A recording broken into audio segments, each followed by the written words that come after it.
we're back with the Naki Boy. Now we're on to the Hebed Hashem, Jewish interpreters of Isaiah 53.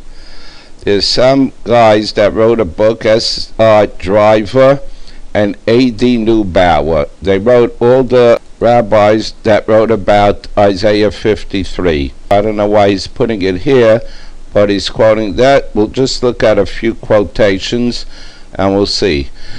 But the chief answer of all these objections is to the very conception that the one spoke of Isaiah must be the people of Israel instead of Messiah, that the self must be righteous, without sin, and suffering innocently.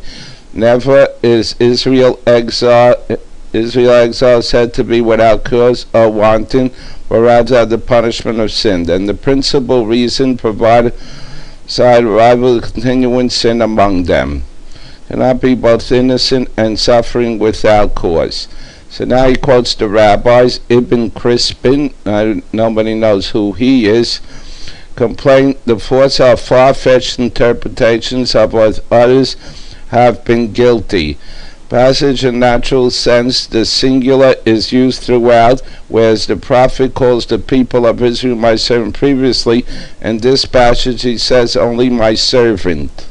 And this is also the only place in Scripture where expressed first, my righteous servant is to be found.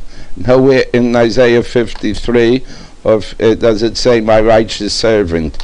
So I don't know who wrote this. And then he quotes another rabbi, Rabbi Isaac Cohen, while speaking strongly against the Christian interpretation, says, I have never in my life seen or heard interpretation by the clear or fluent commentator own judgment and that of others pondered the question.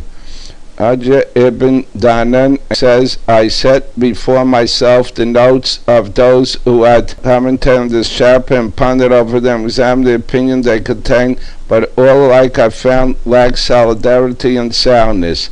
For example, the Quranists interpret this section of their own sages on the grounds they were persecuted. Some rabbinic Jews applied it to the righteous among themselves. Others thought that it might refer to Isaiah himself, or Jeremiah, or Ezekiel, or Job, some to the seed of David in exile. Abraham Fussell apologizes for those interpreted of the Messiah, whatever justice there may be in expression of Savior applied the prophecy to the Messiah, therefore that some sages did in fact apply the passage to the Messiah. It should be borne in mind that although they themselves and their words are both truthful, yet their object was only allegorical. Okay, so he says that it's Israel. Now let's go down a little. He quotes here Maimonides. Isn't that a one that he's quoting here, Maimonides? And let's see what Maimonides says. You know that the Christian falsely ascribed marvelous powers to that dead God. May his bones be ground to dust, such as the resurrection of the dead and other miracles. Even if we would grant them for the sake of argument, we should not be convinced by their reasoning that the dead God is the Messiah, for we can bring 1,000 proofs or so from the Scripture that it is not so, even from their point of view. Indeed, will anyone arrogate this rank to himself unless he wishes to make himself a laughingstock? Here he quotes Don Yitzhak Abarbanel. And what does Abarbanel say?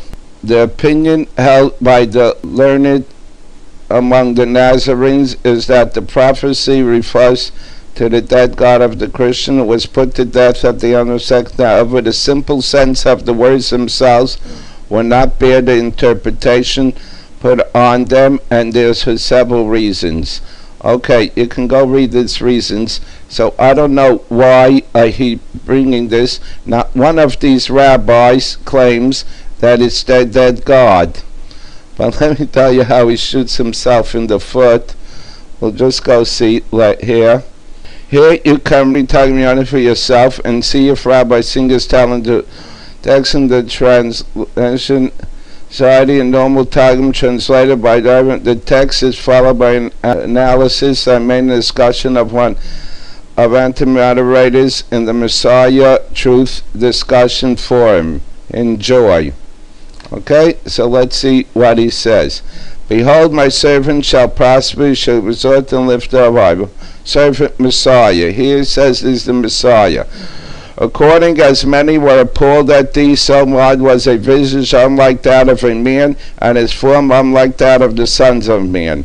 As the house of Israel looked to him during the many days, because their countenance was darkened. So here it's talking about Israel. So let's see his, First one, Israel, Messiah. Israel, Messiah. Israel speaker. Okay? Israel speaker. So he claims it's the that this rabbi says it's the Messiah. Let's give him that. Okay? He just shot himself in the foot and disproved the whole Christianity, Isaiah 53. Okay? These Christians claim that it can only interpret the verses as talking about dead God. Okay? Now, all these previous rabbis that were in Drivers and Nuber's book, and Targum Yonason, all those who interpret it as the Messiah do not interpret it as their God. So you can actually interpret the verse as the Messiah, but not their God. So it doesn't matter if it's Israel or the Messiah, it's not your dead God, Naki Boy, and thank you for proving it. Okay? You always say, oh, hear, O Israel, God is one. Well, if we can find one interpretation that one is different than actually one, then you have no proof that one is actually one. Okay, right? You say one can be a compound unity. Okay? Because we have some verses that may indicate that. Okay? So here, we have many rabbis that claim even if it's the Messiah, it's not your dead God. So there's no proof that it's your dead God. But we'll continue anyways with his shenanigans. First he says a big fat lie.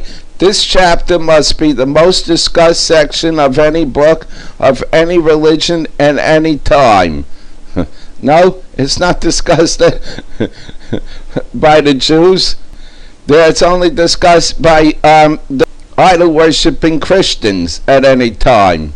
And it's not discussed by the Muslims. So what the hell is he talking about? It's the only time it's discussed by the Jews and the Muslims is to refute your idol-worshipping cult. We'll see you all in the next video.